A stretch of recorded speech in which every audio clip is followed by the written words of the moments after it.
उसको लेकर जो है वरिष्ठ पत्रकारों का पैनल भी है, उसमें हम चर्चा भी करेंगे। फिलहाल इस पैनल में चर्चा के लिए हमारे साथ जुड़े हैं सिटी तहलका से editor in chief Rakesh Bhatt ji हमारे साथ हैं, उनका स्वागत है। और वरिष्ठ पत्रकार राहुल आर्य जी हमारे साथ जुड़े हैं, उनका भी स्वागत है। और इस एग्जिट पोल के पैनल में बहुत वरिष्ठ पत्रकार सुरजीत खरब जी भी हमारे साथ जुड़े हैं, उनका जी भी बहुत नमस्कार। स्वागत है। तो हम आपको बता दें कि हरियाणा के अंदर जिस तरीके से यदि बात करें पूरे भारत की, तो अब लगातार एग्जिट पोल का दौर रहेगा। 4 तारीख को नतीजे हैं। हर कोई वो मतदाता और जनता की निगाहें हैं कि किसको कितनी सीटें जा रही हैं, किसके सर पर ताज हैं, उसको लेकर कुछ तस्वीरें फिलहाल जो है साफ हो जाएंगी। लेकिन हरियाणा की 10 सीटों पर जिस तरीके से 2019 के अंदर यदि बात की जाए तो 2019 में पूरी क्लीन स्वीप जो है भाजपा ने किया था, और अब की बार दावे दोनों तरफ से किए जा रहे हैं। कांग्रेस भी काफी आत्मविश्वास में लबरेज नजर आ रही है। तो इस पूरे एग्जिट पोल को लेकर के सबसे पहले आकलन हम करेंगे और हम भी बताएंगे कि सिटी तहलका ने जिस तरीके से ग्राउंड पर काम किया और उनकी तरफ से कितनी सीटें जो है हरियाणा के अंदर कांग्रेस को या इंडिया गठबंधन को जा रही हैं या फिर भारतीय जनता पार्टी को जा रही हैं। लेकिन उससे पहले आकलन कर लेते हैं वरिष्ठ पैनल में हमारे साथ। सबसे पहले बात करते हैं खरब साहब से। खरब साहब, क्या लगता है इस पूरे जिस तरीके से 7 चरण में और छठे चरण में हरियाणा के अंदर भी जो है 10 सीटों पर चुनाव हुआ, अब क्या लग रहा है? क्या ये जो स्थिति है कितनी साफ नजर आ रही है? क्या अब की बार भारतीय जनता पार्टी इतिहास दोहरा रही है 2019 का, या फिर अब की बार बदलती तस्वीरें सामने आ रही है? देखिए, जिस प्रकार से अभी चुनाव का आखिरी चरण संपन्न हुआ है और जिस प्रकार से एग्जिट पोल से पहले एक रुझान देखते हैं, उसको लेकर जिसके जैसे विचार होते हैं, जिसकी जैसी एजेंसी होती है, वैसे वो उसके अनुसार परिणाम देते हैं। एग्जिट पोल जो होता है, हमें उसको समझना होगा। एग्जिट पोल जब लोग वोट डाल के आते हैं कहीं भी किसी भी मतदान केंद्र पर, जो वोट डालकर आता है उसके बाहर जो निकलता है उससे पूछा जाता है कि आपने किसको वोट दिया, कैसे क्या दिया। उसकी जो राय बनती है जिस भी न्यूज एजेंसी के या किसी न्यूज चैनल के जो भी प्रतिनिधि होते हैं, जो टीवी रिपोर्टर होते हैं, वो उसके आधार पर आगे एग्जिट पोल को तैयार करते हैं। अब इसमें कोई जरूरी नहीं कि उन्होंने कहीं पूरे क्षेत्र में, पूरे लोकसभा क्षेत्र में पूरा सर्वे किया हो। कुछ जगह पर उन्होंने इस प्रकार से वो एग्जिट पोल तैयार करते हैं। तो ये तो चुनाव का 4 जून को जो परिणाम आएगा तभी पता चलेगा। लेकिन इसमें अमूमन 100% हम ये नहीं कह सकते कि जो एग्जिट पोल में दिखाया जा रहा है वो सत्य होगा। कई बार एग्जिट पोल गलत भी साबित होते हैं। अमूमन कुछ जगह पर गलत होते हैं, कुछ ठीक होते हैं। बिल्कुल बिल्कुल, जो आकलन है उसको लेकर के जो है ये तमाम चीजें सामने आती हैं। भट्ट साहब, आप सिटी तहलका भी हम सिटी तहलका द्वारा भी जो ग्राउंड पर सर्वे किया गया, मतदाताओं से पूछा गया, उन तमाम पहलुओं को जो है जोड़ करके जो हमने रिपोर्ट तैयार की है, जो एग्जिट पोल में हम आपको बताने वाले हैं, उस बीच क्या लग रहा है कि जो स्थिति है जिस तरीके की दिख रही थी वो अब नजर आ रही है या नहीं आ रही है? क्या क्या लगता है सर आपको?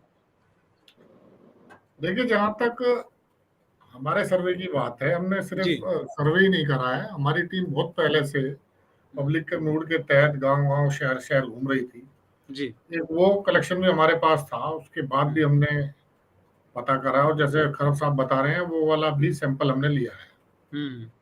जहां तक बात है कि स्थिति आप पूछ रहे थे क्या है, तो मैं बस इतना कहना चाहूंगा कि चुनाव परिणाम जो है वो राज्य की पब्लिक के लिए बड़े अप्रत्याशित रहेंगे।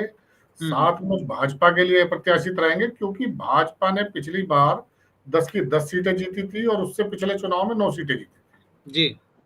उसकी अगर एक भी सीट कम होती है तो उसको डैमेज हो रहा है। खट्टर और सैनी की प्रतिष्ठा दांव पे लग रही है। तो ये कहीं ना कहीं भाजपा को डैमेज होता दिख रहा है, जैसा कि मौजूदा हालात में या हमारे सर्वे जो बता रहे हैं। बिल्कुल बिल्कुल। जैसा कि मैंने बताया कि बहुत ज्यादा सीटें चाहे ना घटे, लेकिन जितनी भी घटेंगी वो नुकसान की बात नुकसान बीजेपी को है। कांग्रेस थी 0 पे, उसके पास अगर कुछ भी हासिल होता है तो उसके लिए प्लस है हरियाणा में। जी बिल्कुल बात है, बट्टा सही कह रहे हैं। बिल्कुल, खोने को कांग्रेस के पास कुछ था नहीं, और ऐसे में भारतीय जनता पार्टी जहां घटती है तो सीधा नुकसान जो है बीजेपी को है। और इन तमाम जो पहलू, जो तस्वीरें अब सामने आएंगी, जिस तरीके से एग्जिट पोल है वो भी हम सीट वाइज हम आपको बताएंगे, लेकिन कहीं ना कहीं खरब साहब इसको डेंट कहा जा सकता है। ये इसका कितना असर जो है नीतियों पर आधारित था, या फिर स्थानीय जो सरकार है उसका जो है फर्क पड़ने वाला है, उसको किस तरीके से देखते हैं आप? देखिए जितेंद्र, जैसे भट्ट साहब ने कहा कि कांग्रेस के पास होने के लिए कुछ नहीं है, कांग्रेस को जो भी सीटें आती है, जितनी आती है, कांग्रेस फायदे में है। यदि बीजेपी की कोई भी एक सीट, या वैसे जैसे अनुमान लगा रहे हैं दोनों तरफ से 5-5 का या 4-6 का, यदि बीजेपी की कोई भी 1, 2, 3, 4 2 सीट कम होती है, इसका सारा का सारा जो है वो बीजेपी को डेंट लगना है, और थोड़ा नहीं बहुत ज्यादा लगना है। बीजेपी के जिस प्रकार से सोनीपत से बड़ौली जी ने रिपोर्ट दी, करनाल में भी मनोहर लाल खट्टर जी ने बोला कि कुछ अधिकारियों ने, कर्मचारियों ने गलत किया कुछ जगह, इससे ये लगता है कि उनके अंदर कहीं न कहीं इस बात की शंका है कि कुछ सीटें वो खो रहे हैं। ये तो 4 जून को पता चलेगा। लेकिन आपने जो पूछा कि डेंट लगेगा, डेंट तो लगना ही है। इस हिसाब से जैसे रुझान आ रहे हैं, या जैसा कि इसमें ओपिनियन पोल में बताया गया था, और जैसा एग्जिट पोल में भी आ रहा है, इससे तो लाजमी है कुछ डेंट लगेगा, क्योंकि आने वाले अभी 3 महीने में चुनाव होने विधानसभा के, तो इस प्रकार से माहौल बनता जा रहा है। राहुल जी मैं आपके पास आना चाहूंगा। आवाज आ रही है राहुल जी? जी जी जी जी राहुल जी, क्या लगता है जिस तरीके से घटनाक्रम चल रहे हैं, ऐसे में भारतीय जनता पार्टी ने संकेत दिए, मनोहर लाल खट्टर से लेकर के जो है यहाँ पर सोनीपत से प्रत्याशी रहे हैं, मोहनलाल बड़ोली, भिवानी महेंद्रगढ़ से धर्मवीर जी ने, तो ये सीटें गिनवाई जा रही थी, इनको किस तरीके से देख रहे हैं? एग्जिट पोल में आज क्या कुछ कहेंगे? आज देखिए जितेंद्र जी, हो जाएगी तस्वीरें? देश के अंदर 7वें चरण का जो आज इलेक्शन था वो समाप्त हो गया। जी जी बिल्कुल। आज और 4 तारीख को अब काउंटिंग छपेंगे होनी है। फाइनल जो नतीजे हैं वो देखिए, बिल्कुल हरियाणा की देखिए लगभग जो तस्वीर थी वो 50% जो है तस्वीर वो साफ हो गई थी 25 तारीख के बाद। जी क्योंकि आज 7वां चरण था हरियाणा में। हरियाणा का जो लास्ट चरण था, 6ठे चरण में हरियाणा का चुनाव हो चुका था। 25 तारीख को हरियाणा का चुनाव हो चुका था। अगर हरियाणा के एग्जिट पोल की बात की जाए या नतीजों की बात की जाए, तो उसी दिन से जो सारी असेसमेंट थी, या जो एजेंसी थी, या जो लोकल लेवल पे जो रिपोर्ट थी, उनका सबका जो कलेक्शन करके और सारी चीजें करके उसमें एक सीधा सा अंदाजा सा निकाल दिया गया था कि यहाँ पर कांग्रेस मजबूत रहने वाली है, यहाँ पर भारतीय जनता पार्टी मजबूत रहने वाली है। अब देखिए देश भर में आज 7वें चरण में चुनाव पूरा का पूरा 2024 का लोकसभा का संपन्न हो चुका है, और 4 तारीख को पूरे देश में लोकसभा के नतीजे आ जाएंगे। अब जहां तक हरियाणा की बात है, हरियाणा के अंदर देखिए बार किस तरीके से पिछली बार 2019 के अंदर जो भारतीय जनता पार्टी का स्ट्राइक रेट जो 100% था, जो 10 में से 10 उन्होंने सीटें जीती थी, और उस 2014 में 10 में से 7 सीटें वो जीत पाए थे। तो अब की बार जो है वो स्थिति ये भारतीय जनता पार्टी के लिए बिल्कुल नहीं दिखाई दी पूरे चुनाव के अंदर कि 10 में से 10 सीटें भाजपा जीत जाए। और जिस तरीके से भारतीय जनता पार्टी के चुनाव के बाद, मतदान के बाद भारतीय जनता पार्टी के नेताओं की जो बयानबाजी शुरू हुई, जो खबरें आई, जो अधिकारियों कर्मचारियों पर एलिगेशन लगाए गए, और उनकी अधिकारियों कर्मचारियों को छोड़िए बल्कि भारतीय जनता पार्टी के नेताओं ने भारतीय जनता पार्टी के नेताओं पर ही बड़े बड़े आरोप लगाने शुरू कर दिए। जो मंत्री स्तर के नेता हैं, या जो विधायक स्तर के नेता हैं, या जो सांसद स्तर के नेता हैं, उन पर भी आरोप लगे। तो सीधी सीधी बात यह है कि देखिए कुछ सीटों पर जो मनोहर लाल खट्टर हैं, पूर्व मुख्यमंत्री हैं, उन्होंने थोड़ा सा ये स्वीकार भी कर लिया, इशारों में समझा भी दिया, बता भी दिया कि ये सीटें हमारे लिए हो सकता है कि चुनाव यहां से भाजपा हार जाए। उसमें रोहतक सीट का इशारा किया गया, सिरसा सीट का इशारा किया गया, और जिस तरीके से खुद सोनीपत से प्रत्याशी भाजपा के मोहनलाल बड़ौली, उन्होंने सीधा सीधा गुटबाजी का ही आरोप अपने ही नेताओं पर लगाया, तो कहीं ना कहीं 3 सीटें तो ये मानी जा सकती हैं कि सोनीपत, रोहतक और सिरसा, ये तो भारतीय जनता पार्टी ने खुद ही इस चीज को स्वीकार किया है कि हमें यहाँ पर दिक्कत आ सकती है, ये सीटें हमारी, हम हार सकते हैं। उसके बाद जो चौथी सीट है वो भिवानी की सीट है। भिवानी के अंदर जिस तरीके से हम शुरू से ही मान रहे हैं कि बड़ा नजदीकी मुकाबला भिवानी के अंदर, और भिवानी से जो मौजूदा सांसद हैं और भारतीय जनता पार्टी के जो प्रत्याशी हैं, प्रेस कॉन्फ्रेंस में उन्होंने बड़ा हास्यास्पद एक बयान दिया, और जो हास्यास्पद उसमें तो वो कहते नजर आ रहे थे, उन्होंने दिया कि पहली मर्तबा 49,000 में चुनाव जीत जाऊंगा। जी, बिल्कुल, देखिए उन्होंने स्पेसिफिक एक आंकड़ा बता दिया, वोटों से जीत रहा हूं। आवाज सुन पा रहे हो? अब देखिए सामने ऐसी कौन सी जो ईवीएम मशीन है उनके डेटा रखे हुए हैं, या उन्होंने पहले ही गिनती कर ली है एक वोट की और उन्होंने डिक्लेयर कर दिया कि मैं 49,000 से 4 वोटों से मैं चुनाव जीत जाऊंगा। मैंने तो अब तक अपनी पत्रकारिता में, या मैंने जो पॉलिटिकल लिटरेचर स्टडी किया है, या बड़े बड़े नेताओं से मुलाकात भी होती है, उनसे पुराने पॉलिटिकल किस्से भी सुनते हैं, तो मैंने तो आज तक किसी नेता के मुंह से ऐसा नहीं सुना कि उसने पहले ये बता दिया हो कि मैं इतने हजार से जीतूंगा। अंदाजा हो जाता है, असेसमेंट हो जाती है कि भाई लगभग लाख वोटों से हम चुनाव जीतेंगे, लगभग वोटों से चुनाव जीतेंगे, मगर ऐसे कभी नहीं होता कि जैसे पहले बता दिया गया हो कि आप 49,000 से जीत जाएंगे, आप 49,000 की आप अपनी घोषणा कर दें। तो ये बड़ा हास्यास्पद है। अब जो अगली जो 4 सीटें हैं उनका हाल हो चुका है, और जो सीटें भारतीय जनता पार्टी के लिए सेफ मानी जा रही थी, करनाल की सीट खुद पूर्व मुख्यमंत्री मनोहर लाल खट्टर वहां से चुनाव लड़ रहे हैं। देखिए करनाल सीट पर भी जिस तरीके की फाइट हुई, मुकाबला हुआ, हालांकि करनाल सीट जो है वो भारतीय जनता पार्टी को जा सकती है, मगर जो 6.5 लाख के आसपास का, 6,11,000 के आसपास का जो मार्जिन था, जो पिछली बार 70% से ऊपर अकेला वोट भारतीय जनता पार्टी के प्रत्याशी को गया था, वहां पर मुकाबला होना ही बड़ी बात मानी जा सकती है। इसके अलावा जो गुड़गांव की सीट है वो भी सेफ नहीं रही। गुड़गांव की सीट पर भी राज बब्बर ने, जो कांग्रेस के प्रत्याशी है, उन्होंने बड़ी टक्कर दी है, और 4 तारीख को देखिए सामने क्या आता है। तो देखिए मेरी जो असेसमेंट है, मैं अगर 10 में से अगर कांग्रेस या भाजपा को अपनी तरफ से कुछ बताऊं, तो देखिए मैं ये मानता हूं कि 3 सीटें तो हम उसमें डाउट नहीं मान सकते जो कांग्रेस को जा रही हैं, रोहतक, सोनीपत और सिरसा।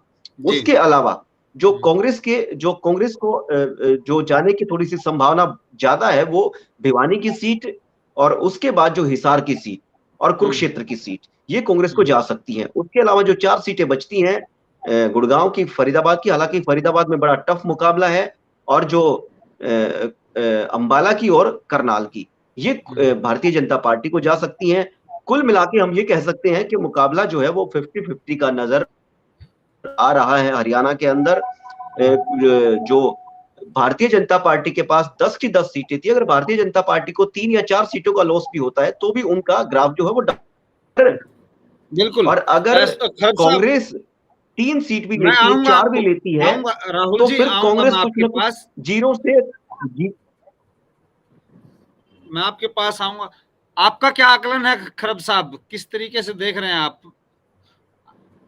आकलन तो राहुल जी ने बता दिया है, और आपने भी पहले जो 2 बार डिबेट हुई थी, जैसा मुख्य दोनों पार्टी हरियाणा में बीजेपी और कांग्रेस, जो दोनों का आंतरिक जो इनका सर्वे हुआ है, मीटिंग की है, तो दोनों में 50-50 पे बात चली हुई है। हालांकि जैसे आर्य जी ने कहा कि 2-3 सीटें तो बीजेपी भी नहीं मानी है कि वो वहां कमजोर है। ऐसा हो सकता है कि कांग्रेस 3, 4, 5 प्लस हो सकती है। 3 तो बीजेपी के भी और जो है कांग्रेस के भी मान रही है। जिस प्रकार से बड़ौली जी ने बोला है, जिस प्रकार से मनोहर लाल जी के बयान आए हैं, धर्मेंद्र जी की बात आई है, और भी कई जगह से ऐसी बातें आई है। कुछ व्हाट्सएप पे या फेसबुक पे, सोशल मीडिया पे भी चल रहा है कि किसने भीतरघात किया है, वो काली भेड़े हैं। तो इस प्रकार से जो बीजेपी की जो आ रही है बातें सामने, उसे लगता है कि बीजेपी कहीं न कहीं अंदर से बीजेपी को फीडबैक मिल चुका है कि उसे 3-4 प्लस सीटों का नुकसान हो रहा है।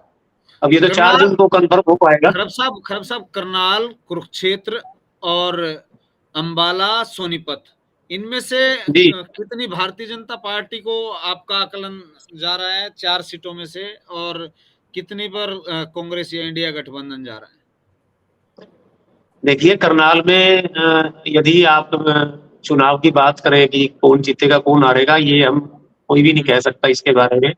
यदि आप कांग्रेस के समर्थक लोगों के पास या विचारधारा के लोगों से बात करेंगे तो वो कहेंगे कि बुद्धि राजा जीत रहे हैं। यदि आप बीजेपी के समर्थक या विचारधारा के लोगों से बात करेंगे या उनके किसी भी जानकार से बात करेंगे तो वो कहते हैं खट्टर साहब लाखों वोटों से जीत रहे हैं, 1 लाख पे 1 लाख से या 2 लाख से। लेकिन पूरी तरह नहीं कह सकते। लेकिन कुल मिला के ये बात आ रही है कि खट्टर साहब करनाल में मजबूत हैं। शायद उन्हें पानीपत शहर और करनाल में अच्छी लीड मिल जाए। यदि खट्टर साहब को पानीपत शहर और करनाल से अच्छी लीड मिलती है और उस लीड को पानीपत के इसराना, समालखा या इंद्री, गोरंडा उसको नहीं तोड़ पाते तो खट्टर साहब की सीट को अच्छे से निकाल लेंगे। ऐसा कुछ कांग्रेस ने भी माना है कि वो करनाल सीट को खो रही है। इसको पूरी तरह नहीं कह सकते हम। दूसरी जो आपने कुरुक्षेत्र की बात, कहने का मतलब आपकी तरफ से ना, देखिए जनता कुछ भी कर सकती है। ये करनाल ही है जहाँ पे जनता ने तो कर दिया भजनलाल की पीएचडी 25 को, तारीख को, वो समझ गए सर, 25 तारीख को कर दिया जनता ने। तो अब जो आकलनों देखिए की बात कर तो दिया, लेकिन जब तक परिणाम फाइनल नहीं आते जी उस पे हम पूरी तरह कुछ नहीं कह सकते। बिल्कुल। जनता ये करनाल की थी। यहाँ पे कई रिकॉर्ड भी हुए हैं कि भजनलाल की पीएचडी भी यहाँ पर कहते कि वो तोड़ दी। बिल्कुल, मुख्यमंत्री यहाँ पर चुनाव हार चुके कुरुक्षेत्र, हैं। जी। दूसरा कुरुक्षेत्र में आपने जो पूछा, कुरुक्षेत्र में अच्छा मुकाबला हुआ है तीनों, अभय सिंह चौटाला और सुशील गुप्ता और नवीन जिंदल का। लेकिन अभी तक जो एग्जिट पोल या अवलोकन या जो भी आ रहे हैं ओपिनियन, उसमें सुशील गुप्ता की स्थिति मजबूत बताई जा रही है। वहां पर भी खेला हो सकता है, कुछ भी हो सकता है। बिल्कुल। दूसरी जो आपने अम्बाला की सीट थी, अम्बाला में भी वरुण है, जो वरुण मुलाना है, टक्कर में है, फाइट अच्छी है। अगर ग्रामीण इलाके में अच्छा वोट पड़ा है और वो वरुण मुलाना को जाता तो लगता है कि यहाँ पर भी बीजेपी को नुकसान हो सकता है। सोनीपत की सीट आपने पूछा, जीटी रोड जिक्र कर दिया सोनीपत का, तो कि जिस तरीके से उनका, जी हाँ, वो पहले आ चुका है। सोनीपत का तो लगभग ये लग रहा है। भट्ट साहब, जिस तरीके से सिटी तहलका द्वारा ग्राउंड पर काम किया गया और इलेक्शन के दौरान जिस तरीके से फीडबैक लिए गए, यहाँ पर सैंपल उठाए गए टीम पूरी द्वारा, तो जो कलेक्शन हुई है और पूरी तौर पर ये माना जाए, किस तरीके से देखते हैं, क्या नतीजे आए हैं सिटी तहलका के, जो एग्जिट पोल जो कराया गया, किस तरीके से ग्राउंड पर रिपोर्ट हुई है, इन तमाम पहलुओं को देखते हुए क्या क्या कुछ लग रहा है? देखिए, जो सर्वे हमारे साथियों द्वारा किया गया उसमें तो मुकाबला बराबरी का ही दिख रहा है। बाकी तो आंकड़ों का खुलासा भी आप करेंगे, सस्पेंस भी रहना चाहिए थोड़ा सा। हमारे जो अतिथि आए हुए हैं उनको भी सुने पब्लिक थोड़ा सा क्या विचार है उनके। बिल्कुल। लेकिन एक बात और मैं कहना चाहूंगा कि जिस तरीके से भाजपा के अंदर एकदम से भीतरी कलह का मामला उजागर हुआ, ये कहीं ना कहीं संकेत है कि भाजपा का जो इंटरनल प्रोसेस है या सर्वे है उसमें भी वो कहीं ना कहीं लूज दिख रहे हैं। ये तब होता है अमूमन जब कोई हारने वाला कैंडिडेट अपनी भूमिका बनानी शुरू कर देता है। आपको चाहे जैसे उन्होंने बताया कि वो भाजपा के उम्मीदवार 49,000 से जीतने की दावा कर रहे हैं। बडोली ने सार्वजनिक रूप से सांसद से लेके विधायक, पदाधिकारी, और आज तो हमने जो चलाया है, वायरल हुआ है उनका वीडियो, वॉइस भी वायरल है उनकी, तो वायरल हुआ है, तो उसमें भी साफ दिख रहा है कि भाई मतलब इस तरह की वो भाषा बोल रहे हैं, ऐसा अमूमन कभी सुनने को मिलता है। तो ये जाहिर सी बात है कि ये सारी चीजें जो है उसका इम्पैक्ट होती है, जो रिजल्ट लग रहा है। ये रिव्यू मीटिंगों में जिस तरीके से चिन्हित किए जा रहे हैं, खुद के कार्यकर्ता हों या अधिकारी हों, कर्मचारी हों, ये इन तमाम पहलुओं को किस तरीके से देखते हैं? पहली मर्तबा देख रहे हैं कि भारतीय जनता पार्टी जिस तरीके से 10 से 15 ऐसे मुख्य पदाधिकारियों को भी जो है नोटिस भेज रही है। इसके मैं बाद वही कह रहा राहुल जी मैं आपके वही कह पास रहा आऊँ। था मैं वही कह रहा था कि अब खबर ये भी है कि हर लोकसभा क्षेत्र में 15 से 17 लोगों की लिस्ट बन रही है कि कौन है वो, ऐसे जो है जो लिस्ट बन रही है उसमें नाम आ रहे हैं 15 से 17 लोगों के। जिलाध्यक्ष भी कुछ निशाने पे हैं। और सबसे बड़ी बात, ये पहली बार देखा गया है कि सत्ताधारी दल का कोई नेता ये कह रहा हो कि कर्मचारियों ने हमारे खिलाफ काम करा है, अधिकारियों में काली भेड़े हैं। 9.5 साल मुख्यमंत्री रहे वो जाहिर सी बात है वही अधिकारी थे, अब वो अचानक से काली भेड़ हो गए, ये समझ से बाहर सारी चीजें हैं। तो ये कहीं ना कहीं ये संकेत दे रहा है कि भाजपा को अंदरूनी रूप से ये जानकारी है कि कहीं ना कहीं उन्हें इस चुनाव में डैमेज हो रहा है। और दूसरी बात एक और नहीं भूलनी चाहिए, इसके तुरंत बाद विधानसभा चुनाव है। इसके नुकसान की भरपाई कर पाने के लिए अगर वो विधानसभा चुनाव में भाजपा जाती है तो इतना समय नहीं है कि वो इतनी जल्दी से पब्लिक का मूड बदल दे, क्योंकि ये चुनाव तो फिर भी मोदी के नाम पे या मोदी के लिए वोट पड़ा है। उस चुनाव में पूरी तरह से स्थानीय मुद्दे हावी हैं। खट्टर पूर्व मुख्यमंत्री खट्टर का जो विरोध हुआ है वो उसमें और ज्यादा झलकेगा। स्थानीय मुद्दे और बाकी के मुद्दे बहुत प्रबल तरीके से उठेंगे। कर्मचारी जो नाराज है उनकी भी जो नाराजगी है वो एकदम से दूर नहीं हो सकती, वो भी चीजें बनी रहेंगी। इन सारी चीजों को भी देखना पड़ेगा कि आने वाले समय में भाजपा के लिए कितनी मुश्किल होती है। दूसरी बात ये है कि खाली नाराजगी का मामला नहीं है ये। आप देखेंगे कि अगर रिजल्ट सापेक्ष नहीं आते हैं बीजेपी के, तो एक भूचाल सा इस रिजल्ट के बाद आएगा। पदाधिकारियों के पार्टी छोड़ने, विधायकों के पार्टी छोड़ने, और ये सिलसिला इतनी तेजी से चलेगा कि बीजेपी उस डैमेज कंट्रोल को करने का ही अवसर नहीं प्राप्त कर पाएगी आगे के लिए, अगर ऐसा होता है तो। भट्ट साहब, जी आप जी कर्मचारी की बात कर रहे हो तो डीसीएसपी का भी नाम आ रहा है, डीसीएसपी तक की बात आ रही है। आप देखिए ना, पहली बार इतने साल से आप ही पत्रकारिता कर रहे हो, चुनाव परिणाम आने से पहले की डीसी और एसपी के भी नाम दिए जा रहे हैं कि डीसी एसपी ने ऐसा किया। अच्छा, विपक्ष लगातार ये कह रहा है कि ये हार की बौखलाहट है, ये जो दर्शाती है जिस तरीके से भारतीय जनता पार्टी हर बार की तरह अभी देख रहे हैं कि पहले ऐसी कोई स्थिति देखने को नहीं मिली। चुनाव इससे पहले 10 साल जैसे सरकार भी चलाई, लेकिन पहली मर्तबा चुनाव परिणाम से पहले इस तरीके की बयानबाजी बड़े बड़े नेताओं द्वारा, मुख्यमंत्री से लेकर जो पूर्व मुख्यमंत्री सरीखे तक के नेता ऐसी जो बयानबाजी कर रहे हैं, तो इसको नेता विपक्ष हो या फिर विपक्ष के नेता हो, इसको बौखलाहट करार दे रहे हैं खरब साहब। जितेंद्र, जैसे भट्ट साहब ने कहा कि इनकी हताशा या हार से पहले, चुनाव परिणाम से पहले ऐसी भूमिका बना रहे हैं कि ठिकरा किस पर फोड़े या आरोप किस पर लगाए। तो अमूमन ऐसे होता है कि कहीं बोगस वोटिंग का, कहीं अधिकारियों का नाम, कहीं नेताओं का नाम, कहीं कार्यकर्ताओं के ऊपर आरोप, कहीं इस प्रकार के जो आरोप लगाए जा रहे हैं। तो ये बात सही है कि कहीं कहीं हताशा और निराशा है, और लगता है कि कहीं कहीं इनको ऐसे परिणाम आने वाले हैं। जो विपक्ष ने आरोप लगाए हैं बौखलाहट के, वो बात सही है उनकी कि कम से कम परिणाम तो आने देने चाहिए। जब परिणाम सामने आ जाएगा तो जब उसके बाद कार्रवाई हो सकती है, लेकिन बिना किसी तथ्य के किसी अधिकारी, और वो भी किसी आईएएस या आईपीएस अधिकारी के बारे में कहना, ये बात गले नहीं उतरती। जैसा कि आज कहीं किसी प्रिंट मीडिया में भी छपा था, हालांकि वो धर्मवीर सिंह ने उसका खंडन कर दिया कि ऐसे ऐसे कहा गया है, लेकिन इस प्रकार से बोलना और विपक्ष का ये कहना कि बौखलाहट है, ये तो साबित होता ही है बिल्कुल कि बौखलाहट में ऐसे बयानबाजी की जा रही है। राहुल जी, आप किस तरीके से देखते हैं जिस तरीके से भारतीय जनता पार्टी बार बार अपने नेता, अपनी सरकार में जो है कर्मचारी अधिकारियों को जिस तरीके से लपेटे में ले रहे हैं, और तुरंत एक्शन की जो बात चल रही है, 4 जून तुम्हारी है, 5 जून हमारी है, ये जो फिल्मी डायलॉग चल रहे हैं, इसके पीछे की वजह क्या देखते हो आप? देखिए जितेंद्र जी, सबसे बड़ी बात तो ये है कि कर्मचारियों को नाराज करना किसी भी पार्टी या किसी भी सरकार के हक में नहीं होता। और कर्मचारियों की संख्या की बात की जाए तो लगभग हरियाणा में 3.5 लाख के करीब कर्मचारी है। अगर 3.5 लाख कर्मचारियों को जो सरकार की फंक्शनिंग को स्मूथली चलाती है, अगर आप कर्मचारियों को मायूस करना शुरू कर देंगे, उनको सरेआम उनकी जो निष्ठा है उस पर सवाल उठाना शुरू कर देंगे, उन पे सरेआम एलिगेशन लगाना शुरू कर देंगे, तो फिर आप काम किससे कराएंगे?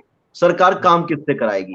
दूसरी बात, जिस तरीके से जो इंटरनल जो प्रोसेसिंग चल रही है भारतीय जनता पार्टी की, कि फलां को नोटिस दे रखा है, फलां से बात करेंगे, फलां को पार्टी से निकाल देंगे या फलां पे कार्रवाई करेंगे। देखिए जिस तरीके से उनकी आंतरिक प्रक्रिया सामने आ रही है, उससे लगता है कि ये लोकतांत्रिक पार्टी नहीं बल्कि कोई पेड कंपनी है जो नेताओं को अपने यहाँ दिहाड़ी मजदूरी पर रखती है, या नेताओं को ये मानिए कि अपने यहाँ तनख्वाह पर रखती है। एक बयान कि सामने आ अगर रहा था कि ये किसी शामिल नहीं नेता हुए, को रोड ऐसी शो में शामिल क्यों नहीं हुए? बिल्कुल मैं वहीं आ रहा हूं। देखिए अगर किसी लोकतांत्रिक पार्टी में अगर कोई कार्यकर्ता किसी रोड शो के अंदर शामिल नहीं होता, अगर किसी आवश्यक कार्य से उसको बाहर जाना पड़ जाता है, तो आप उसको नोटिस दे रहे हैं, और पूरे प्रदेश के अंदर आप इस तरीके की चीजें जो है वो सार्वजनिक तौर से कर रहे हैं। तो इसका मतलब ये हुआ कि आपकी जो पार्टी है, पार्टी के अंदर जो आंतरिक लोकतंत्र है, यानी कि किसी कार्यकर्ता को, किसी नेताओं को इतनी छूट या इतनी आजादी या इतनी फ्रीडम भी नहीं है कि वो अपना जो घर का काम है, आवश्यक कार्य है, वो कहीं जाकर के अपना काम भी कर सके। तो इस प्रकार की जब आजादी भी भारतीय जनता पार्टी के अंदर किसी कार्यकर्ता नेता को नहीं है, तो फिर ये सवाल खड़ा हो जाता है कि आखिर भारतीय जनता पार्टी के अंदर लोकतंत्र है या फिर तानाशाही है, या फिर जो एमडी सिस्टम चलता है, किसी कंपनी का कोई एमडी होता है और उसकी सीधे सीधे आदेश होते हैं कि आपको यहां होना है। तो इस तरीके से हम मान सकते हैं कि कहीं ना कहीं नेताओं का, कार्यकर्ताओं का शोषण हो रहा है। उनको इतनी आजादी नहीं है कि वो किसी आवश्यक कार्य के लिए। राहुल जी, चौधरी वीरेंद्र सिंह कहते थे कि इस पार्टी में आने में एक तो मजा है कि खुल के बात कर लेते हैं, अपनी बात रख सकते हैं। कांग्रेस में जब वो गए तो उनका जो बयान सामने आया था, बिल्कुल सही बात है, बिल्कुल सही। इस तरीके की चीजें मैं नहीं मानता कि लोकतंत्र में होनी चाहिए, और लोकतंत्र में ऐसी चीजें लंबे वक्त तक चलती भी नहीं है। ये किसी भी पार्टी के आंतरिक मसले होते हैं जिनको सार्वजनिक तौर से इस तरीके से डिबेट पे नहीं लाया जा सकता, इस तरीके से मुद्दे नहीं बनाए जा सकते। ये आंतरिक इश्यू होते हैं किसी भी पार्टी के, ये पर्दे के पीछे डिसाइड करने की चीजें होती हैं। मगर जिस तरीके से बीजेपी जो है पे ले आई है, तो मान सकते हैं कि जैसे मैंने पहले भी कहा था कि जो बीजेपी है वो कांग्रेस से भी कहीं ना कहीं आगे बढ़ गई है। बल्कि जो कांग्रेस की गुटबाजी है, उस गुटबाजी तो हल्की लगना शुरू हो गई है भारतीय जनता पार्टी के, जो जिस तरीके से जो उनका इंटरनल जो फेलियर सामने आ रहा है। तो फिलहाल स्थिति क्या लग रही है आपको? जो एग्जिट पोल है, आपका खुद का आकलन है, शॉर्ट शब्दों में समझें तो वो कैसे देखते हैं आप? किस तरीके से देख रहे हैं फिलहाल तमाम पहलुओं को मद्देनजर जितेंद्र जी, मैं बिल्कुल देखिए, अब की बार हरियाणा में बिल्कुल ही कोई एग्जैक्ट राय रखना वो मुझे नहीं लगता कि इस चुनाव में बिल्कुल जायज है, क्योंकि चुनाव जो है वो इस तरीके से हरियाणा में है कि हम कह नहीं सकते कि किस सीट पे क्या हालात होने की संभावना है। मगर देखिए 3 सीटें मैं मानता हूं कांग्रेस को जाती हुई नजर आ रही हैं, 3 सीटें मैं मानता हूं कि जो बीजेपी को भी जाती हुई नजर आ रही हैं। जितनी संभावना कांग्रेस को है उतनी संभावना 3 सीटों पे बीजेपी को भी है। बाकी जो 4 सीटें बचती हैं, वो 4 सीटों पे मान सकते हैं कि बहुत करीबी मुकाबला है। और करीबी मुकाबले में देखिए बगैर नतीजे आए कोई राय बनाना या बिल्कुल ये कह देना कि नहीं ऐसा होगा, तो वो बिल्कुल ठीक नहीं। जो 3 सीटें हैं उनका हम जिक्र कर चुके हैं कांग्रेस की, रोहतक, सोनीपत और सिरसा, ये कांग्रेस को जा रही है, जहां तक मेरी ऑब्जर्वेशन है। और 3 सीटें करनाल की, गुड़गांव की और अंबाला की, ये भारतीय जनता पार्टी को जाती हुई नजर आ रही है, जिस तरीके से कांग्रेस को 3 जा रही है। बाकी जो 4 सीटें बच जाती हैं, फरीदाबाद की बहुत टफ मुकाबला है, उसके बाद कुरुक्षेत्र की बहुत टफ मुकाबला है, और उसके बाद हिसार और भिवानी की बेहद जो है वो स्थिति जो है वो नेट टू नेट मान सकते हैं, बहुत नजदीकी मुकाबला हम 4 सीटों पर मान सकते हैं। और इन 4 सीटों में से भी अगर आप ये कहें कि थोड़ा सा और शॉर्टलिस्ट करिए, तो मैं कुरुक्षेत्र की बात कहना चाहूंगा। कुरुक्षेत्र में जो है वो सुशील गुप्ता कहीं ना कहीं मुझे लगता है कि वो एक बढ़त की स्थिति में है और बेहतर स्थिति में है।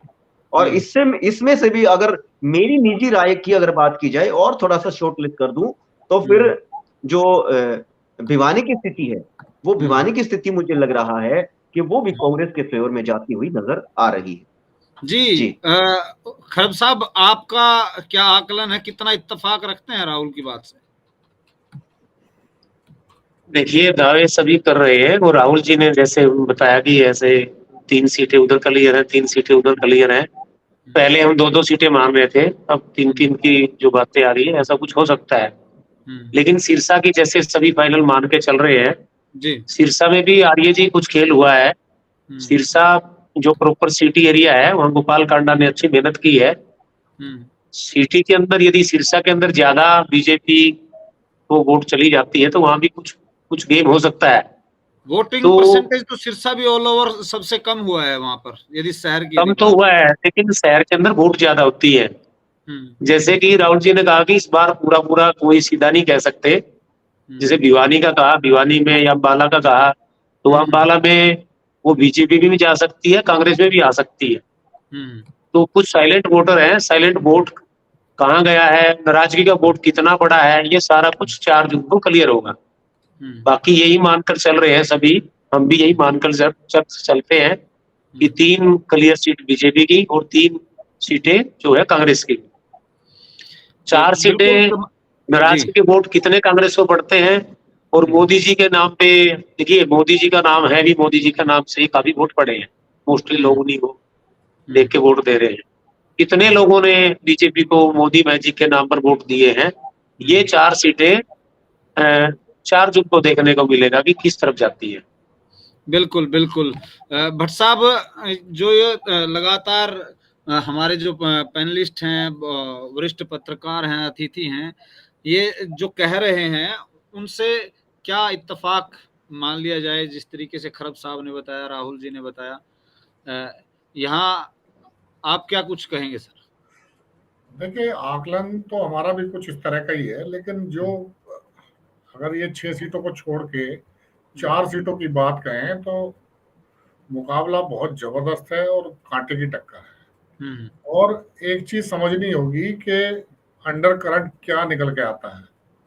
अगर मोदी के प्रति लोग भावना रखते हैं तो वो अंडर करंट है, या किसान और ग्रामीण की नाराजगी बहुत उस पर भारी पड़ती है। दोनों में से क्या अंडर करंट बनता है, ये भी डिसाइड कर सकता है कि चारों सीटें कहीं एक तरफ ना निकल जाएं। अगर ये चारों सीटें एक तरफ निकल जाती है तो बात है, ये 6-4 या 7-4 का 7-3 का मार्जिन बन जाता है। मतलब ये डिसाइड है कि ये चुनाव किसी भी करवट जा सकता है। लेकिन जो हमने किया है सर्वे, और हम तो उनकी बातें कर रहे हैं, लेकिन फिर भी ऐसा हो जाता है। क्योंकि एक चीज और समझनी होगी, अगर आप लोकसभा का पुराना इतिहास देखेंगे हरियाणा के अंदर रिजल्ट का, वो आधे पे कभी इन्हें पब्लिक ने यहाँ की ने नहीं चुना है किसी को। वो एक साइड ही डिसाइड करता है, या तो बीजेपी या कांग्रेस।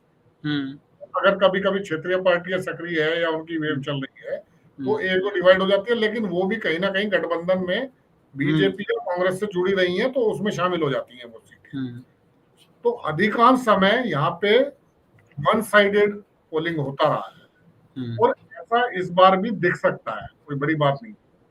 हाँ, कुछ भी परिणाम भले ही कुछ आ जाए, तमाम दर्शकों को सिटी तहलका का एग्जिट पोल भी हम आपको बताएंगे, लेकिन उससे पहले एक एक प्रतिक्रिया और जो है ले लेते हैं। राहुल जी, क्या लगता है कि जो परिणाम है ऑल ओवर हरियाणा में पहले चुनाव की यदि बात कर ली जाए, तो इस तरीके से जैसे कि राकेश भट्ट जी ने कहा कि ऐसा नहीं हुआ है, वन साइडेड सा जो है अमूमन परिणाम रहे हैं, तो अब की बार ऐसा क्यों माना जा रहा है? इन दोनों पहलुओं को कैसे डिफाइन करते हैं?